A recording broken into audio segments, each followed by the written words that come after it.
Ba't ayaw mo sa akin tanong, sir? Hello, sir. Anong pangalan niyo po? Solomon po. Solomon? Taga-san ka, sir, Solomon? Las Piñas lang po. Dito lang din malapit. Regular customer na po kayo dito? Opo, matagal na po. Ang ganda ng noo niyo, sir, no? Hindi, joke lang, sir. Ang ganda ng noo niyo, sir, ha? In fairness. Gano'n nakatagal tong hair niyo? Medyo mahaba na. Siguro mga 4 months. 4 months na siya. So, bakit hindi kayo nagpapagupit? Ang tagal ng 4 months, sir, ha? Tagal na wala yung nice guys eh. Oo, kasi ni-renovate namin to, sir. May idea ka na bang haircut para sa'yo, sir? Wala pa ako idea eh. Bali, tatanong ko muna sa barbero natin kung ano yung bagay. Ba't ayaw mo sa akin tanong, sir? What? Ito yung barber natin si Ame. Anong i-recommend mong haircut para kay sir? Yung bagay po kasi kay sir, para, ang sinabi niya po kasi sa akin kanina is gusto niya barber.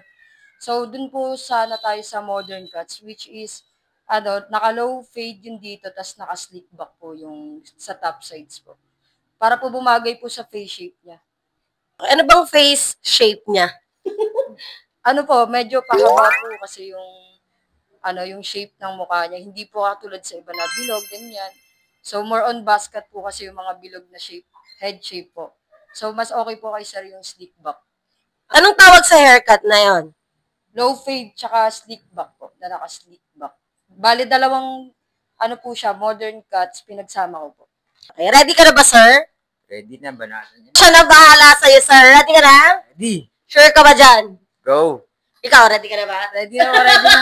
Ready ka na ba? Ready na po.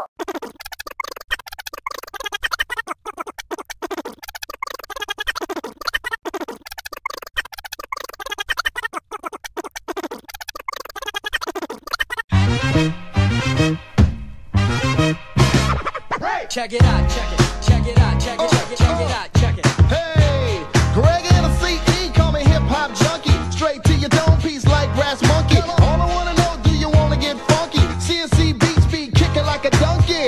Get down if you're talking but funky. Get down.